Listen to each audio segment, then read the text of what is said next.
Vamos então começar aqui mais um dia do nosso trabalho, encerrando aqui a nossa semana. Nós estamos estudando, pois é, exatamente, Regina, né?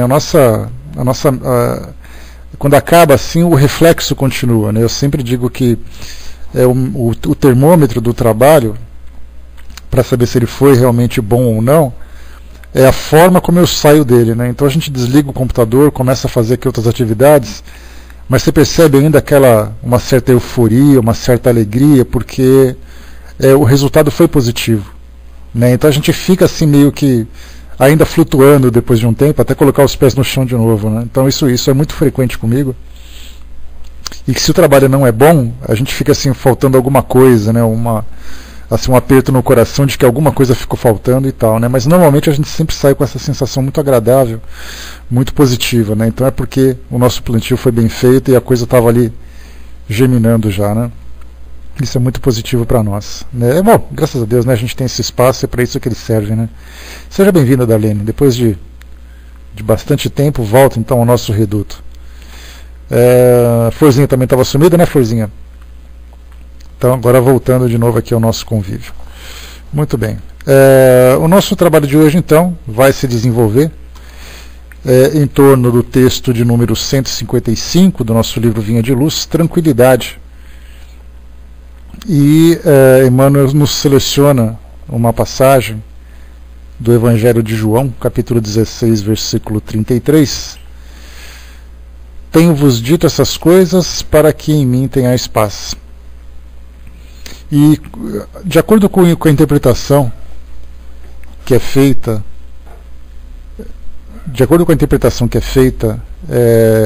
dessas passagens, normalmente a gente sempre pensa nessa visão religiosa tradicional que todos nós temos o hábito ou tínhamos o hábito de assimilar, de absorver.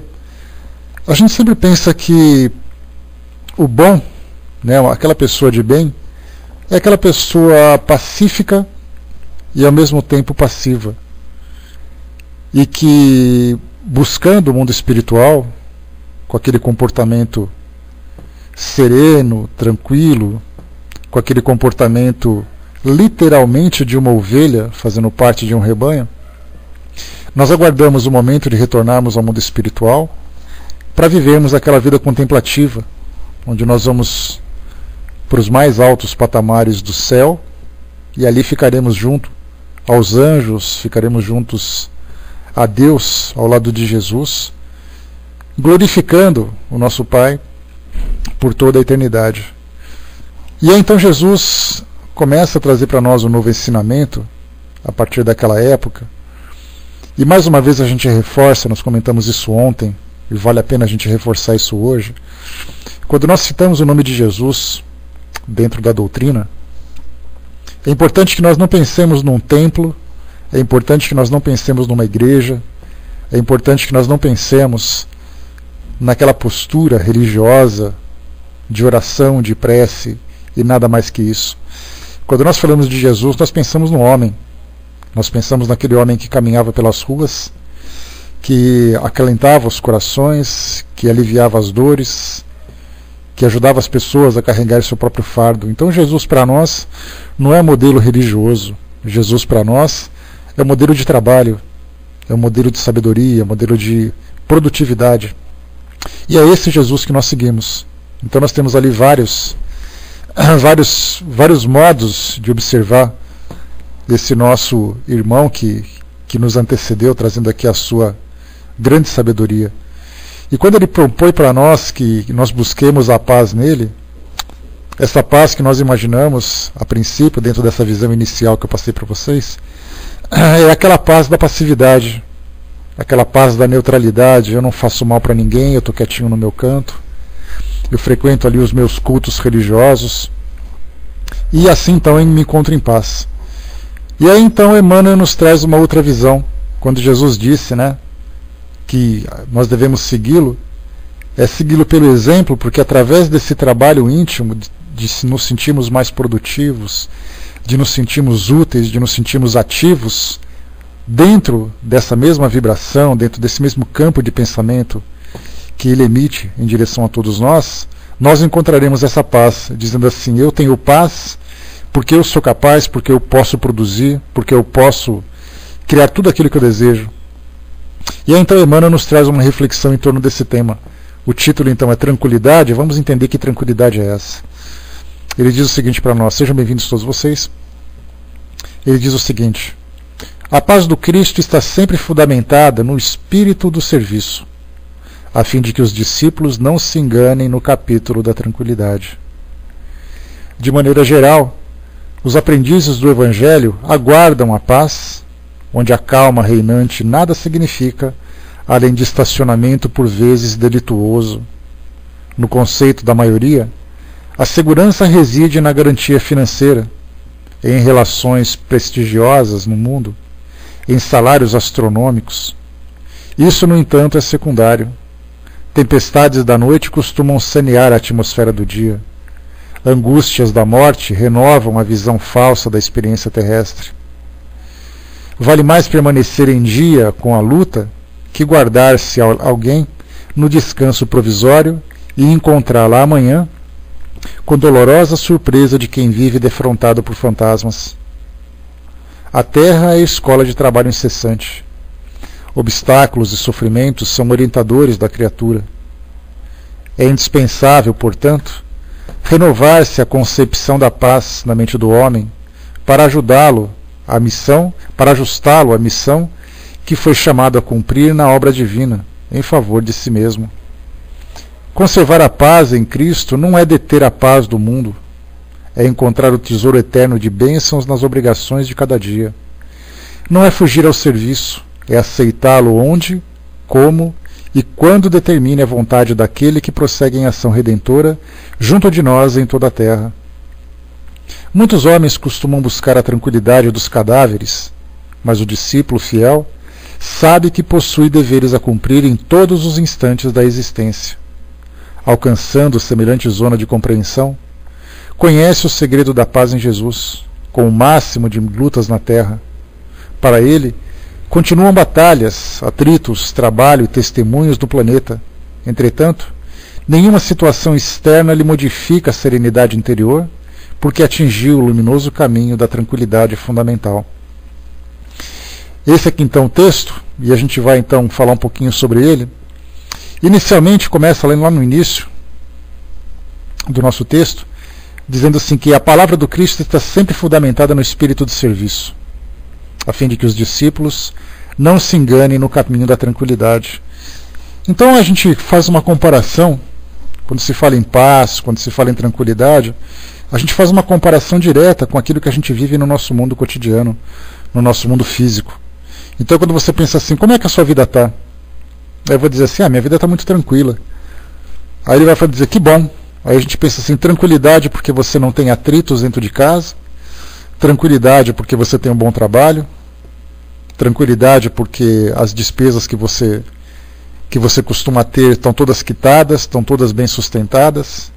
Se você tem grandes recursos, você diz assim, minha vida está tranquila, eu estou viajando bastante, não tenho muitos problemas. Então tranquilidade para nós significa essa vida sem muito desgaste, essa vida sem muito esforço. É a visão inicial que nós temos. E naturalmente, quando nós fazemos uma comparação do mundo espiritual diretamente conectada com a nossa, porque a gente sempre faz uma confusão mais ou menos daquela que tem lá no início do livro Gênesis, do Antigo Testamento, quando diz que Deus fez o homem à sua imagem e semelhança. A primeira ação que nós temos é fazer com que Deus seja a nossa imagem e semelhança, e não nós sejamos a imagem e semelhança dele. Porque nós imaginamos que Deus se parece conosco. Deus tem aquela mesma aparência, normalmente um velhinho de cabelos brancos, barbas compridas, uma roupa toda esbranquiçada. Alguns colocam ele com chinelo, outros sem chinelo, uns com cajado, outros sem cajado, exatamente no modelo humano. Em vez de nós nos imaginarmos sem a forma humana, mas nos vermos na essência espiritual, nos vemos exatamente nesse elemento fundamental do espírito que se coloca em semelhança com Deus pela forma como foi criado, pela forma como está ligado a Ele. Então a gente faz o inverso também com o mundo espiritual. Em vez de a gente fazer com que a nossa vida seja uma vida conectada com a realidade do mundo espiritual, onde a felicidade espiritual se encontra nos valores e no potencial máximo desenvolvido pelo espírito, a gente faz o contrário, a gente traz o mundo espiritual para o nosso mundo, pensando que se aqui eu me encontro com uma estabilidade financeira, com uma tranquilidade nos meus relacionamentos na minha vida, no mundo espiritual eu também vou ter uma tranquilidade financeira, entre aspas, e também a tranquilidade dos relacionamentos. Nada vai me perturbar e eu vou poder viver tranquilamente, sem preocupações, sem desgaste, sem nenhum tipo de problema que afete a minha saúde, sem nenhum tipo de preocupação que me tire o sono. É exatamente essa tranquilidade do mundo e é essa tranquilidade que nós imaginamos no mundo espiritual. Quando nós começamos a ter contato com a doutrina espírita, a primeira coisa que nós observamos, quando Allan Kardec, lá no início, estabeleceu a primeira conexão com o mundo espiritual e vieram as primeiras inteligências trazer para ele essa nova impressão da realidade, a primeira ideia que ele teve foi: esses espíritos que estão conversando conosco são espíritos que estão trabalhando. Mas se eles estão trabalhando, eles não deveriam estar naquela tranquilidade, naquela paz, sem ninguém incomodar, sem ninguém chamar por eles? Eles estão aqui todo o tempo cumprindo uma rotina de desenvolvimento de uma nova doutrina, trazendo aqui espíritos que estavam ali em sofrimento, trazendo espíritos que eram socorristas, espíritos que eram sofredores, e ele começou a perceber uma nova dinâmica no mundo espiritual, diferentemente daquela que os dogmas religiosos costumavam trazer. E aí começamos a fazer uma nova interpretação daquilo que Jesus trazia para todos nós. Porque quando falava, por exemplo, que nós tivemos um livro chamado O Evangelho segundo o Espiritismo fala em dinamismo, o Espiritismo fala de crescimento, fala de inteligência, fala de busca de conhecimento, busca de oportunidades, de criação, fala de tudo isso. E de repente a gente pega um Jesus que inicialmente, pelas suas palavras, era entendida que era aquele homem que fala: venha a mim que eu vou salvar vocês, venha a mim que vocês vão ter paz para todo sempre. Aí a gente começa a entender que Jesus não era aquele homem que pregava essa paz das correrias do mundo, mas ele falava sobre a paz interior, que através do trabalho que a gente desenvolveria, nós conseguiríamos alcançar essa tranquilidade de mostrar que nós somos capazes, que nós temos ali a nossa consciência tranquila, por termos o dever cumprido. E aí então, o Evangelho segundo o Espiritismo, nós trouxemos uma releitura, de falar assim: peraí, tudo aquilo que Jesus falou, no preto, no branco, literalmente ele quis dizer aquilo. Mas vamos entender em que sentido ele quis dizer. E é aí que as interpretações começaram a entrar em choque. Começamos a perceber que quanto mais ativo eu me encontro, quanto mais disposto a realizar, quanto mais disposto eu estou a trabalhar, maior é a tranquilidade que eu consigo alcançar. Daí então que um dos grandes lemas que nós utilizamos dentro da doutrina espírita é que fora da caridade não há salvação. Ou seja, aquele que é ocioso, aquele que não se preocupa com o seu semelhante, aquele que é egoísta, acreditando que ele será salvo, mas ninguém será salvo, é exatamente esse que se torna alvo da caridade. Enquanto que aqueles que começam a observar: bom, eu não tenho muito, mas o pouco que eu tenho eu posso oferecer para quem não tem nada. O pouco que eu faço para quem não tem é muito. Então eu posso me tornar também um desses seguidores ativos de Jesus quando ele percorria todo aquele seu caminho. E não aquele seguidor passivo que simplesmente seguia os passos sem fazer o que ele fazia. Nós conversamos há um tempo atrás sobre essa questão. Quando todo mundo diz assim: eu sigo Jesus. Tá, você segue Jesus e você faz o que enquanto você o segue? Você apenas o segue? Ou você o segue seguindo os seus passos e colocando as mãos em ação da mesma forma que ele fazia também? Colocando as mãos, colocando a mente e colocando o coração. Então, quer dizer, desenvolvendo os mesmos trabalhos, não com a mesma excelência, o que é óbvio, pela diferença que existe na evolução de cada um dos seres, mas com a mesma boa vontade. Essa é a diferença. Por isso, então, que a palavra de Jesus está sempre fundamentada no espírito do serviço. Não no espírito do seguidor, não no espírito da oração, não no espírito da religião, mas no espírito do trabalho. Porque nós lembramos sempre que os depoimentos que chegam do mundo espiritual para todos nós mostra que não importa no que você acredita, mas importa naquilo que você faz. E ali nós temos pessoas que eram completamente descrentes de qualquer religião aqui no mundo. Mas o fato dele perceber a oportunidade de ser útil, quando ele chega no mundo espiritual, ele é recebido com louvor. Porque diz para ele assim, você não fez porque você foi levado por uma crença a fazer aquilo que você fez. Você fez simplesmente porque você acreditava que era importante fazer. E esse tem muito mais mérito do que aqueles que fazem por ter uma obrigação religiosa. Porque nós fazemos porque nós queremos a salvação. Nós fazemos porque nós queremos seguir. Aquele que não acredita faz porque ele acha que é importante fazer. E nós nos perguntamos assim, qual é o mais valoroso? Aquele que faz sem acreditar ou aquele que faz esperando uma recompensa? É aquele que faz sem acreditar. E aí então o trabalho que ele vai ter no mundo espiritual vai ser assim. Eu não imaginava que era assim. Aí vão dizer para ele, não tem problema. Então agora você começa a aprender, mas continua sendo quem você era.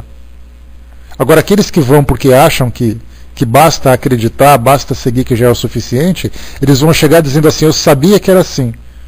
Aí vão dizer para ele, você sabia, só que você vai ter que aprender a fazer diferente porque lá você não fez nada. Então, seguir aquele exemplo, quer dizer, é uma iniciativa que nós tomamos por vontade de ser útil.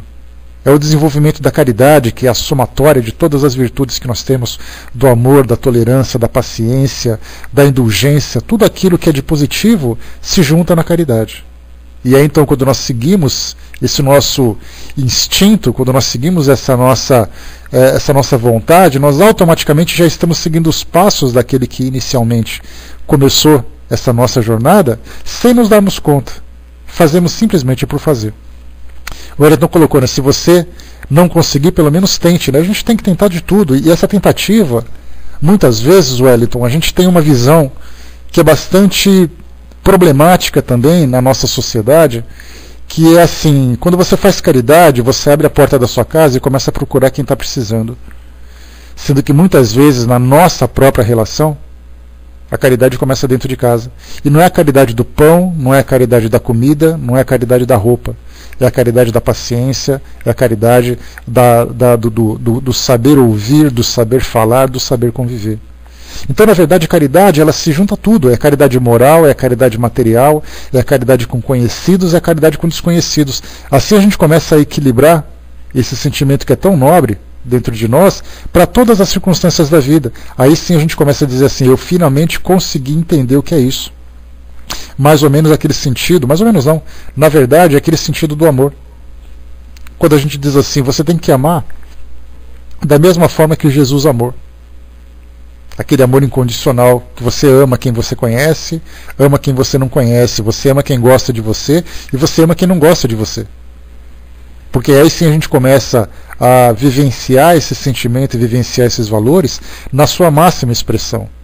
Nós ainda temos uma grande dificuldade de lidar com isso. Porque na verdade a gente sempre dá uma preferência para aqueles que estão mais próximos do nosso coração. E para aqueles que não estão próximos, embora a gente não distrate, a gente faz aquilo que a necessidade, aquilo que o ambiente, aquilo que a obrigação nos manda fazer. Então, aos poucos, a gente vai desenvolvendo isso dentro de nós. Então, essa tentativa da gente fazer com que isso seja praticado é a necessidade do esforço para fazer com que a prática nos leve à perfeição. E a perfeição é a assimilação exata desse sentimento e do objetivo que a gente precisa alcançar.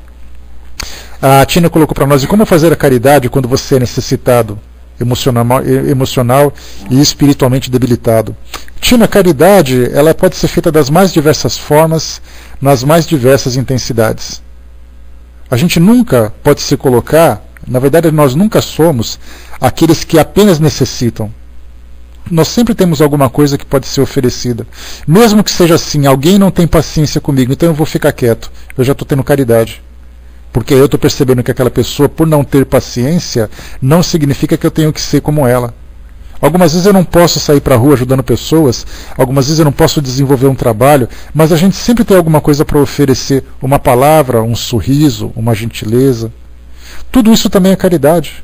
Se todos nós fizéssemos um pelo outro, um gesto como esse de você sair do seu condomínio, uma prece, um pensamento positivo, orientar alguém a fazer alguma coisa melhor, tudo isso é importante.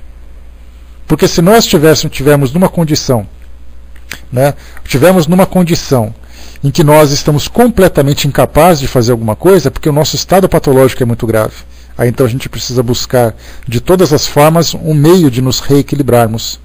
Então certamente existem pessoas no nosso mundo que se encontram nessa condição de estarem completamente incapazes nesse momento de fazer qualquer tipo de atividade nesse sentido.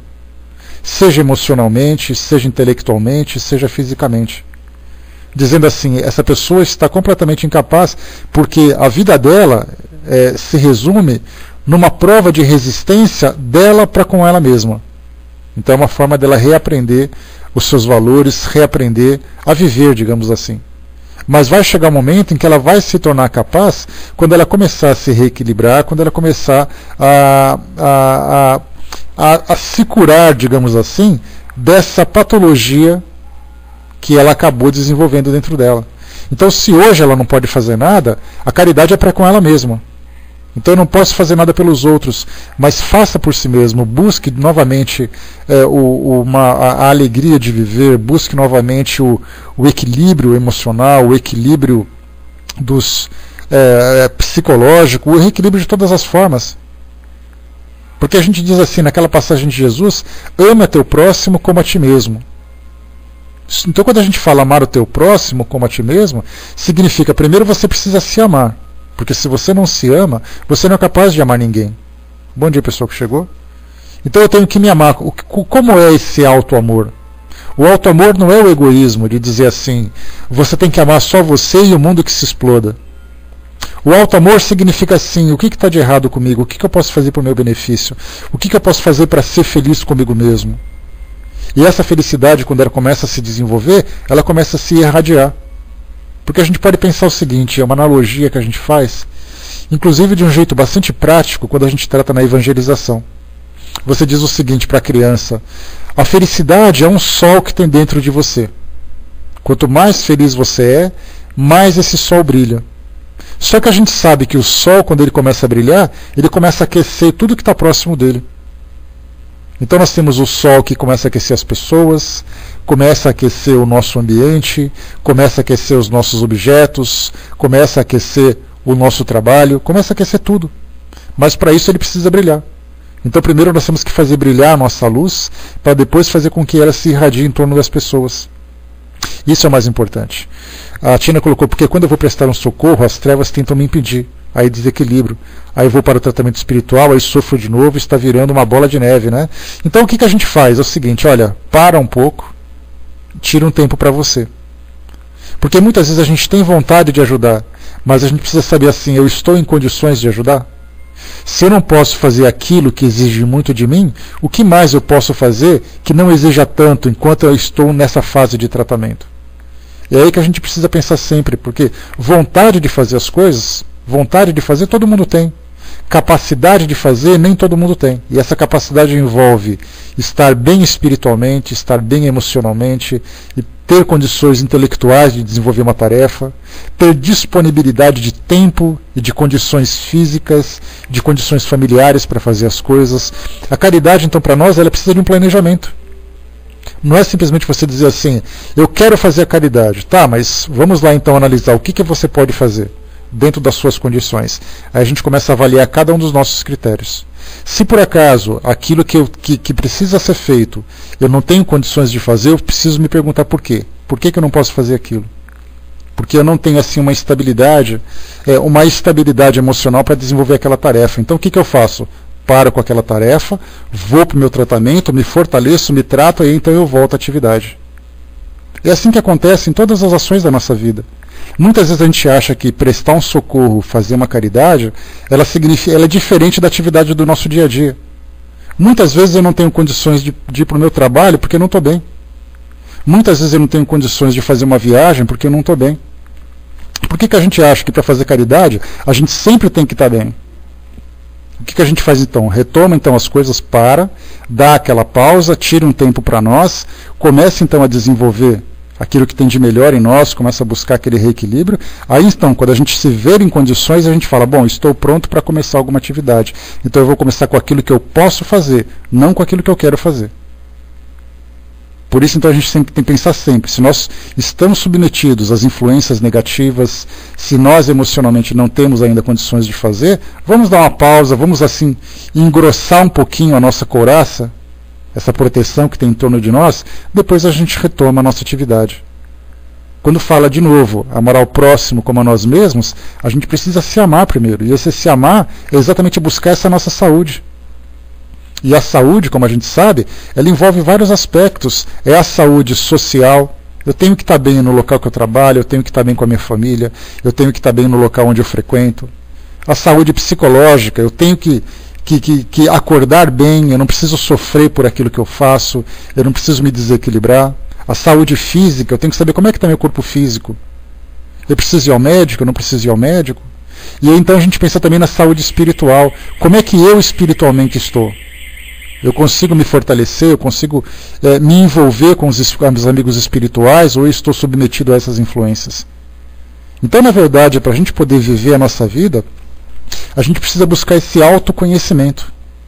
Quem eu sou, o que eu tenho de positivo, o que eu tenho de negativo, o que eu preciso buscar para poder me fortalecer. Aí sim eu posso dizer, eu estou pronto para fazer alguma coisa pelas pessoas.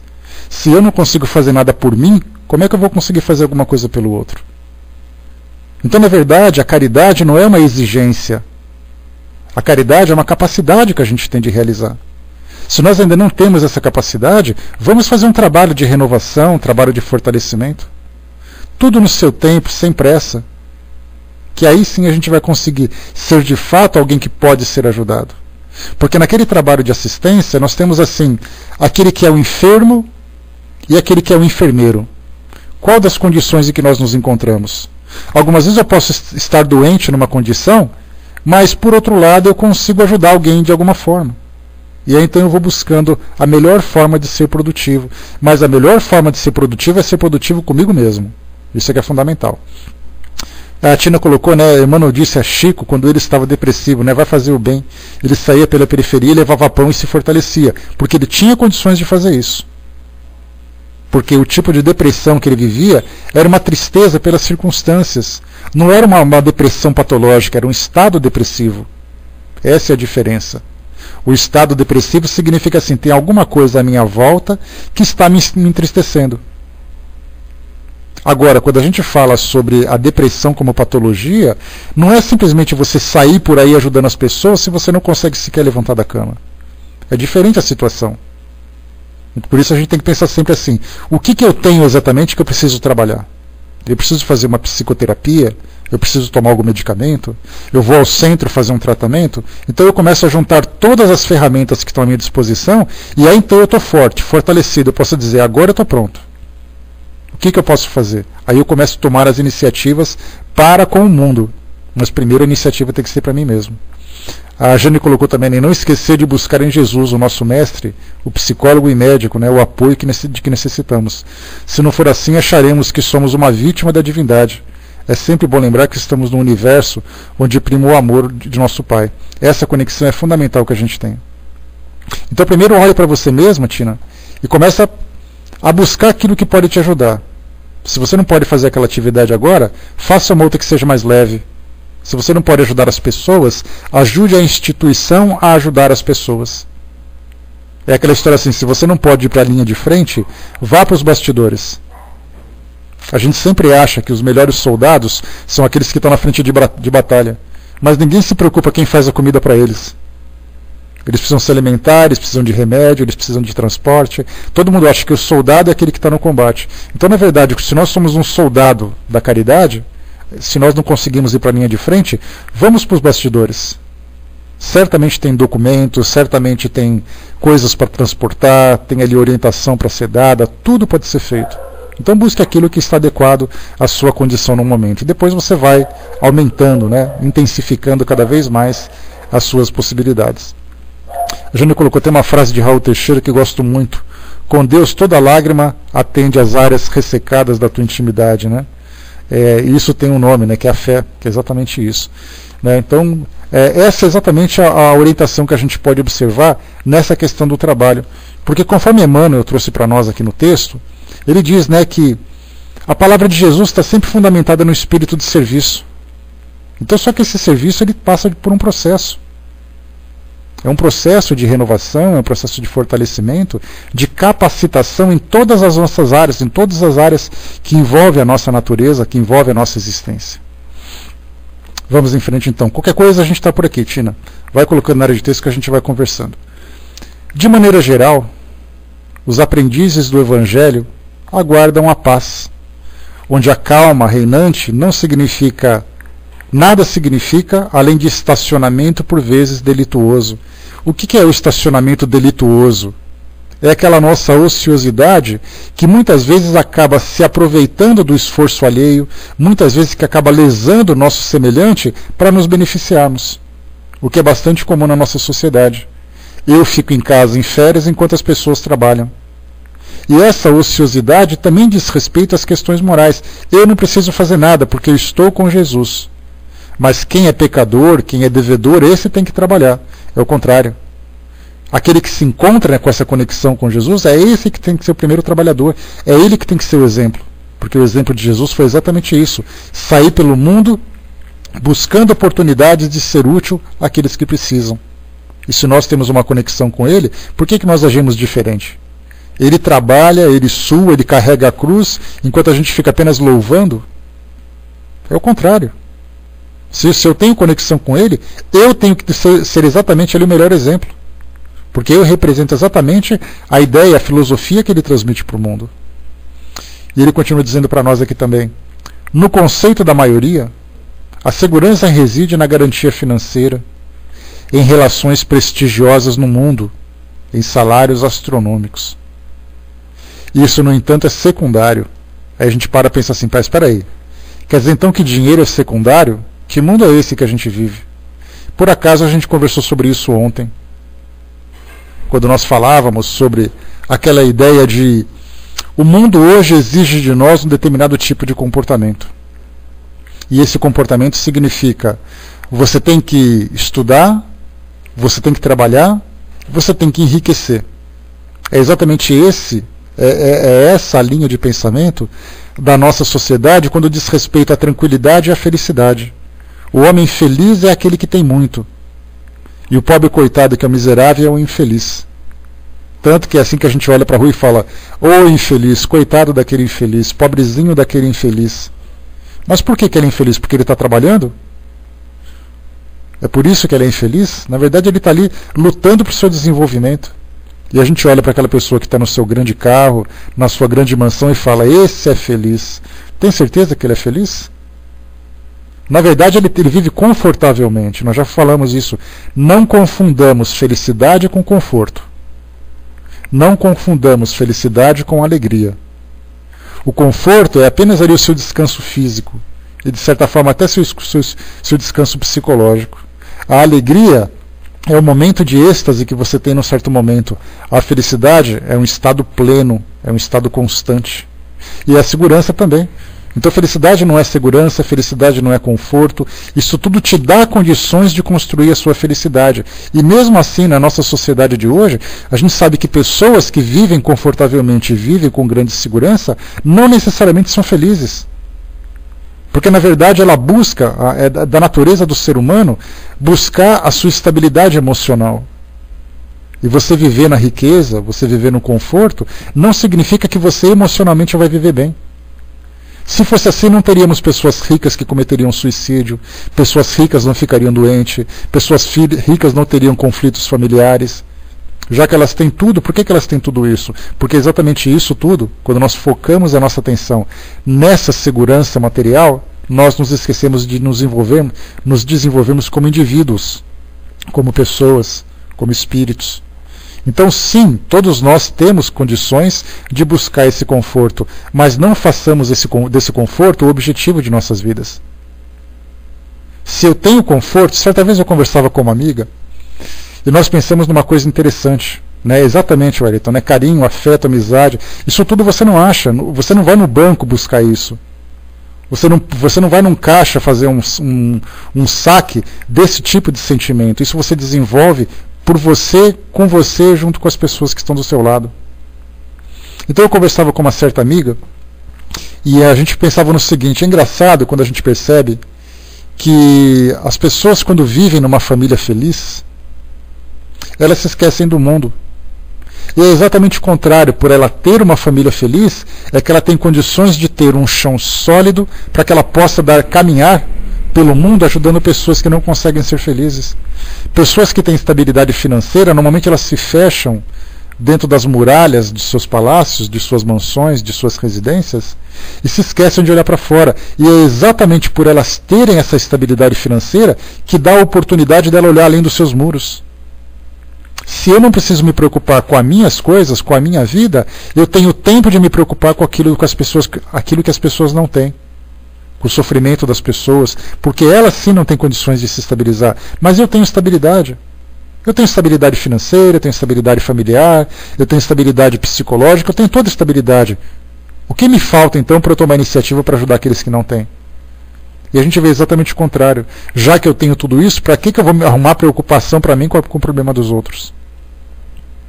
Esse pensamento que a gente tem hoje na nossa sociedade é um pensamento muito egoísta. Porque exatamente nós não levamos em consideração essa potencialidade da caridade que está dentro de nós, que é isso que vai realmente nos fazer felizes. Muitas pessoas chegam no mundo espiritual dizendo assim: mas eu tinha minha vida tranquila, eu não me envolvia com problema de ninguém, eu não causava problema com ninguém, por que eu estou sofrendo? É exatamente por isso, porque você nunca se preocupou com ninguém. Você não tem que se preocupar com o problema do outro afetar você. Você tem que pensar em ajudar no que você pode aliviar o problema do outro. Essa é a diferença. Aí então eles sofrem simplesmente porque eles viveram uma vida de ociosidade. E a justificativa era: eu não querer problema para ninguém.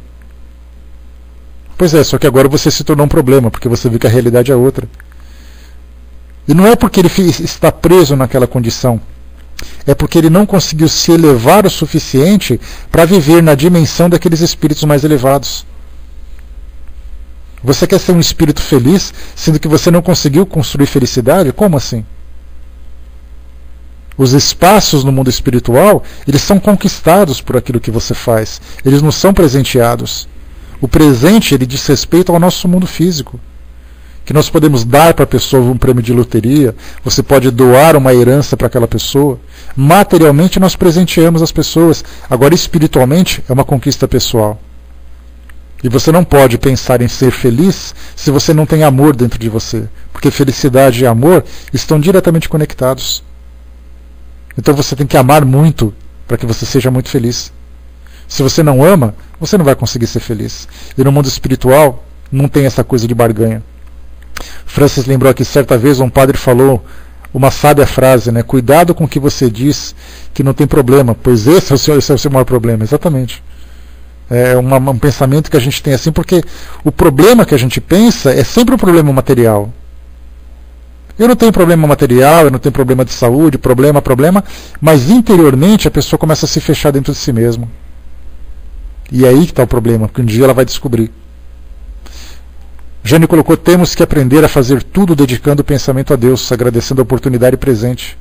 Ele é a nossa base, sempre bom lembrar que estamos em condições de cooperadores de Deus no mundo, né? Difícil agir assim, porque é exatamente assim, né? Essa palavra de Jesus, fundamentada no espírito de serviço. Nós somos trabalhadores da sua causa. Qual é a causa que ele veio mostrar para a gente aqui? A causa do mundo espiritual. Se nós somos trabalhadores dessa causa, não pode ser diferente a gente se dedicar em função dela. Continua para nós aqui.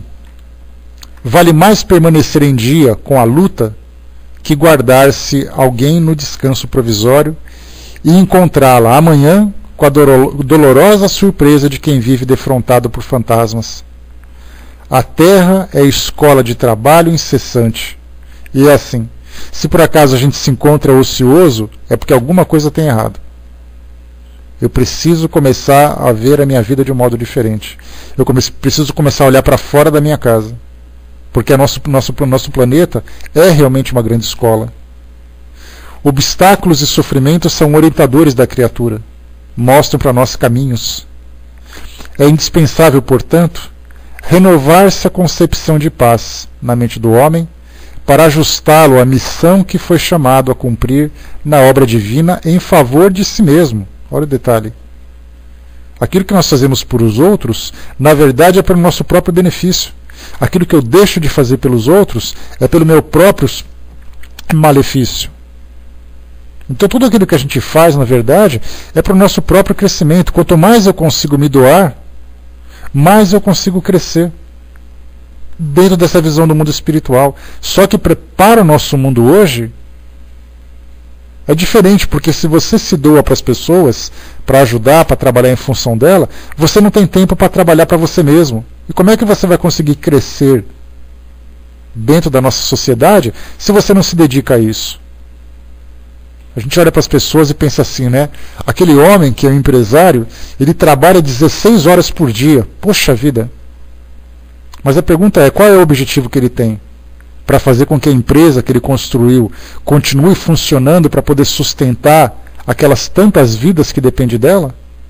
Ou ele trabalha 16 horas por dia porque ele quer mostrar que ele é um homem poderoso?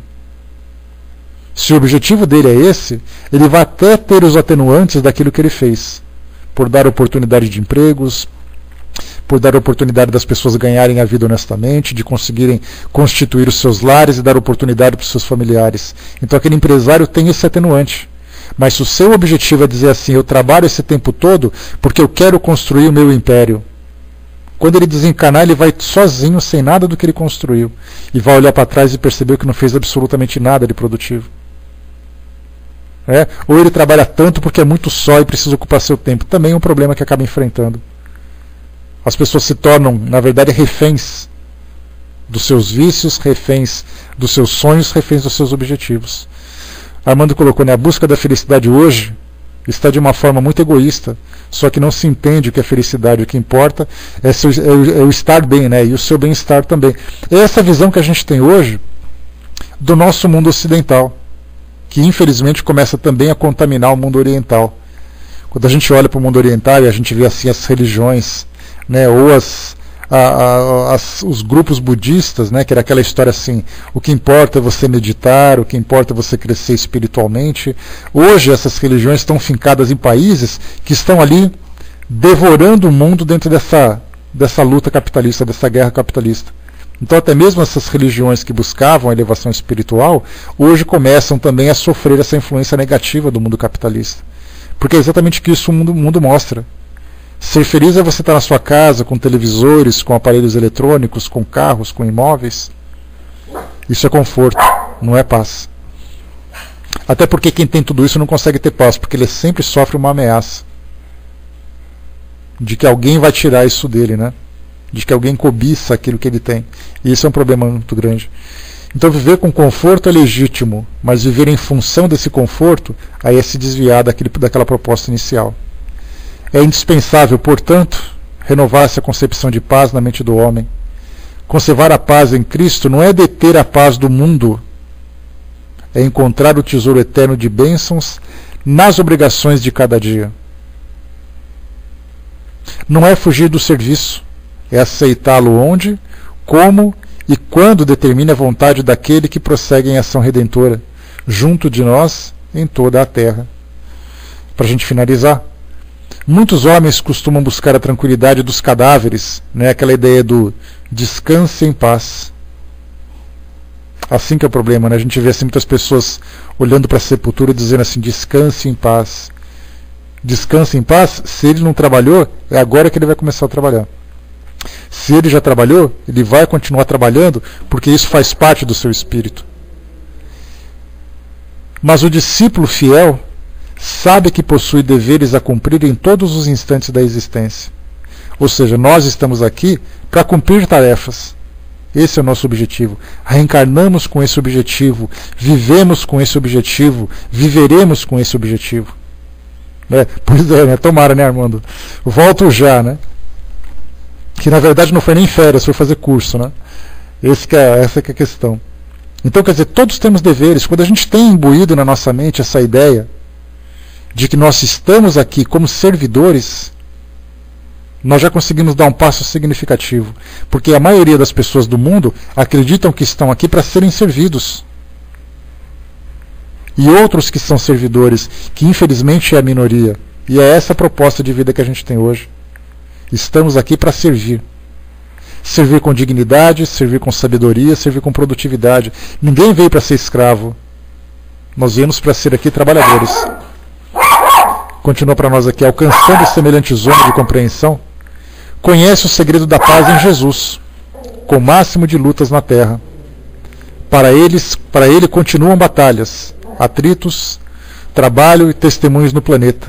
Entretanto, nenhuma situação externa lhe modifica a serenidade interior, porque atingiu o luminoso caminho da tranquilidade fundamental. É essa tranquilidade íntima. Quando a gente começa a trabalhar e percebe que as pessoas são gananciosas, que as pessoas são ambiciosas, que as pessoas causam intrigas, que as pessoas têm outro objetivo, que as pessoas, não importa o que as pessoas querem. O que importa é que nós conseguimos estabelecer o nosso objetivo, que não importa se criticam o que a gente faz, não importa se apontam defeitos naquilo que a gente faz, o que importa é que a gente faça com a melhor forma possível. Aí sim a gente vai conseguir, de fato, vivenciar essa tranquilidade. Algumas vezes em trabalhos voluntários a gente percebe muito isso, que tem pessoas que fazem críticas que até desanimam a gente. Você está fazendo uma pessoa, poxa, mas você vai perder seu tempo fazer isso, você não ganha nada, não te pagam nada. Lembro até uma vez que a gente conversava com a Vaninha aqui em casa, alguns amigos, aí então a gente falava sobre essa questão de trabalho de caridade e tudo mais, né? Aí alguém comentou assim, mas como é que é? Trabalhar de graça para os outros, nem pensar. Aí a gente começa a olhar e fala assim, poxa vida, né? Mas o mundo está perdido mesmo, né? Na verdade, o mundo pode estar na perdição que for. O que importa é que eu estou tentando fazer com que o mundo seja melhor. E eu não estou sendo egoísta, dizendo assim que isso é problema do mundo. Eu estou pensando naquilo que eu posso fazer por mim e para as pessoas que estão próximas. Aí sim as coisas começam a se modificar. Então continuam as batalhas para todos nós. Continuam os atritos. Continua o trabalho e continuam os testemunhos que são sacrifícios. Mas não importa aquilo que as pessoas façam, não importa aquilo que as pessoas falem, isso não vai mudar o meu modo de viver. Porque quando a gente fala em filosofia de vida, é aquilo que eu quero viver todos os dias da minha vida. Não importa se eu estou na minha casa, não importa se eu estou no meu trabalho, eu quero viver assim. E quem estiver me criticando, quem não estiver aceitando, isso é um problema dessa pessoa, não meu. Porque o meu compromisso está firmado. E eu sei a quem eu vou ter que prestar contas depois. Essa que é a parte fundamental. Daí então busquemos essa tranquilidade da nossa consciência. Busquemos essa tranquilidade espiritual. Não essa tranquilidade da ociosidade do mundo. Porque eu quero me aposentar, porque muita gente pensa assim, né? Eu trabalhei a minha vida inteira, agora é hora de eu me aposentar. Agora sim eu vou viver em tranquilidade, vou viver em paz. Aí então ele para em casa e fica vendo televisão, fica passeando, fica fazendo isso, fazendo aquilo, como se ele espiritualmente não tivesse mais o compromisso de crescer, de se desenvolver. Então eu posso me aposentar fisicamente, profissionalmente, que é um direito que eu tenho. As leis do mundo servem para reger as condutas do mundo. Mas espiritualmente eu não tenho essa aposentadoria. Porque eu tenho um compromisso de ser um servidor. E enquanto esse trabalho se tornar para mim um sacrifício, significa que eu sou um espírito aprendiz. Quando eu perceber que esse trabalho se transforma num prazer para mim, aí eu começo a me tornar um instrutor. Isso é o que acontece para todos nós. Nós entendemos qual é a recompensa que nós teremos, nós entenderemos qual é o objetivo do nosso trabalho e qual é exatamente o resultado daquilo que a gente faz. Enquanto nós estivermos reclamando, é porque nós estamos aprendendo ainda. E todos nós reclamamos, não tem dúvida nenhuma. A gente acorda com aquele mau humor, acorda com a boca com aquele gosto de cabo de guarda-chuva e olha e fala assim, eu não acredito que eu vou ter que fazer isso hoje. É porque a gente está aprendendo ainda. Quando chegar aquele momento que a gente fala assim, que bom, chegou a hora de eu continuar fazendo o que eu estava fazendo. Aí a gente começa então a curtir de fato aquilo que a gente faz. E isso já mostra nossa grande transformação. O Ayrton colocou, o espírito não tem aposentadoria porque o sistema é falho, né? Aqui no planeta não deu certo. Tá certo, né? A Jane colocou, né? Hoje é meu dia, exatamente, né? A alegria de viver, a alegria de fazer. Então, meus amigos, tranquilidade foi o tema que a gente estudou hoje, o texto de número 155 do nosso livro Vinha de Luz. Quem quiser depois fazer uma recapitulação dessa mensagem, né? Só vocês pegarem o livro e encontrarem a mensagem 155. E aí então vamos lá, né? Buscar a nossa tranquilidade interior, não a nossa tranquilidade física, a nossa tranquilidade da sociedade, a nossa tranquilidade exterior. Sejamos então de fato seguidores de Jesus. seguindo o seu trabalho, seguindo o seu exemplo, não apenas andando atrás dele fazendo fila. Aquela imagem dele, né? Jesus é o nosso pastor. E o pastor, o que ele faz? O pastor fica, ovelha vem para cá, ovelha vem para lá, ovelha vai para trás, ovelha vem para frente. Não tenhamos essa imagem de Jesus como sendo um pastor de ovelhas, mas tenhamos nele um recrutador de uma atividade importantíssima, que é a transformação do mundo através da nossa assistência. Essa sua mensagem foi importante para a minha evolução, né? Para todos nós, né, Tina? Não tem como. Vai com Deus, Milena, bom trabalho. Não tem como a gente fazer diferente, Tina. Quando a gente pega uma mensagem como essa, cada vez que a gente se deparar com uma oportunidade de trabalho, a gente começa a pensar assim, eu faço de conta que não é comigo, ou eu me apresento para o trabalho. Eu lembro na época do serviço militar, era aquela história assim, né? Um soldado ocioso, né? É sempre ali uma oficina do diabo, era a fase que tinha, né? Porque ele sempre estava aprontando alguma coisa. Só que no mundo, nessa nossa visão, nessa nossa vivência espiritual, é diferente. Quando nós estamos ociosos, é porque alguma coisa está errada. Como é que eu posso me colocar como um trabalhador exemplar, fugindo das atividades? Me fazendo de morto para que ninguém me perceba. Me escondendo atrás da moita para que ninguém perceba o que eu estou fazendo. A gente tem que se mostrar realmente para a atividade. Eu estou disposto para, o que eu posso fazer? O que eu posso ser útil? Mesmo que aquela minha atividade seja uma atividade pequena, a minha disposição já vai ser exemplar. Assumir a responsabilidade já vai ser o exemplo que eu vou transmitir para as pessoas. E certamente seremos criticados por isso. Porque ele quer aparecer, porque ele quer se mostrar, porque ele isso, porque aquilo. Eu não tenho que me preocupar com as pessoas. Eu tenho que me preocupar com o trabalho que tem que ser feito e alguém tem que fazer. Se eu tiver a oportunidade de fazer, tiver condições, então serei eu voluntário. Isso é que é fundamental. Meus amigos, fechando por aqui, eu vou passar para a nossa amiga Beth, que vai fazer um encerramento para nós. E depois a gente volta para dar os recadinhos. Então aqui, tranquilidade, foi a nossa mensagem de hoje.